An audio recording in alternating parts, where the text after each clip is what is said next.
Katanya kan membuka hutan gak apa-apa untuk membuka jalan ke desa. Tapi sebenarnya buka jalan buka lebih banyak ke perkebunan atau buat tambang. Kalian anak muda harus memilah sampah. Seperti kalau minum produk kita, kalian harus memilah sampah. Jangan lupa ya. Terus kayak aneh merasa, kenapa cuma anak muda? Sedangkan kerjaan anak muda sekarang, ya begitulah. Hemat air adalah hal dasar. Hemat bahan bakar jadi kebutuhan.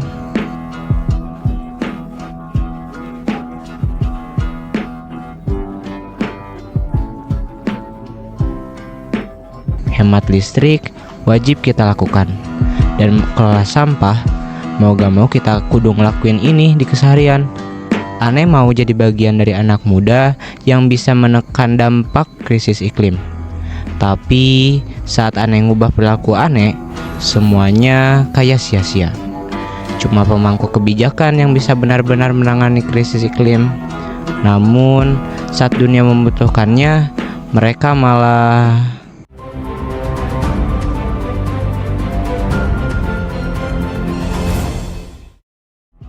Aneh yakin sebenarnya masih banyak anak muda yang peduli lingkungan.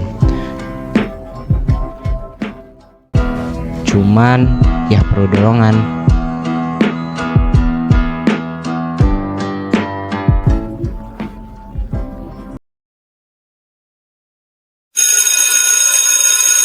Pagi anak-anak, hari ini kita akan belajar salah satu hadis penting dalam kehidupan kita, yaitu hadis Arba'in ke-34 riwayat Imam Muslim. Hadis ini berbicara tentang bagaimana kita menghadapi kemungkaran, sesuatu yang salah, sesuatu yang merusak. Rasulullah SAW bersabda, barang siapa di antara kalian melihat kemungkaran, maka ubahlah dengan tangannya. Kalau tidak mampu, maka dengan lisannya. Dan jika masih tidak mampu, maka dengan hatinya. Dan itu adalah selemah-lemahnya iman. Hadis ini mengajarkan kita satu hal penting, bahwa setiap dari kita punya peran. Tidak harus jadi orang besar dulu, tidak harus punya jabatan dulu, mulai dari diri sendiri sesuai kemampuan kita. Pertanyaannya sekarang, saat kalian melihat sesuatu yang salah, kalian akan diam atau bertindak?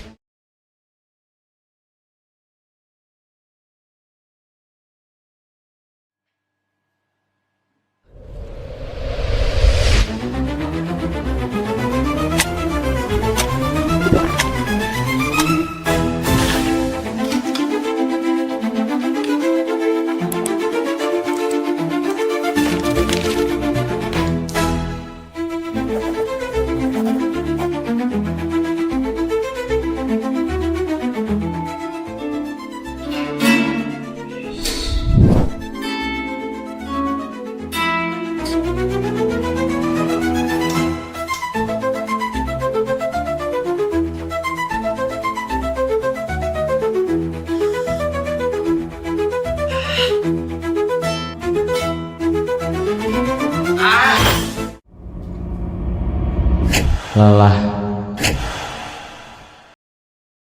putus asa, tapi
kita selalu berpikir semuanya masih akan baik-baik saja. Langit tetap biru, air tetap mengalir, dan bumi akan terus menerima apapun yang kita lakukan. Aku juga pernah berpikir begitu. Aku pernah mencoba melawan dengan suara, dengan aturan, bahkan dengan keberanian yang kupunya. Tapi saat itu terasa sia-sia, seolah-olah peduli itu cuma milik segelintir orang, dan yang lain memilih untuk tidak melihat. Aku lelah. Aku sempat berpikir, mungkin dia memang lebih mudah melihat masa depan yang kering, panas, dan sesak. Udara yang tak lagi ramah, itu adalah hal yang paling menyakitkan. Bukan karena tidak mampu mencegahnya, tapi karena kita memilih untuk tidak peduli bersama.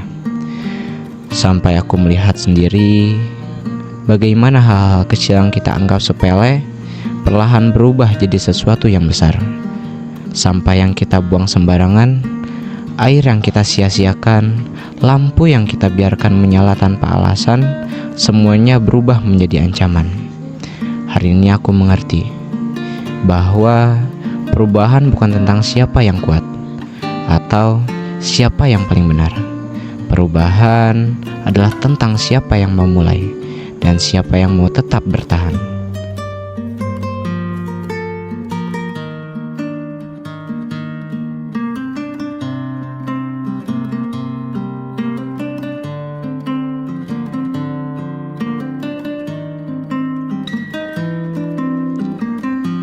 Mungkin ini yang disebut di batas dewasa.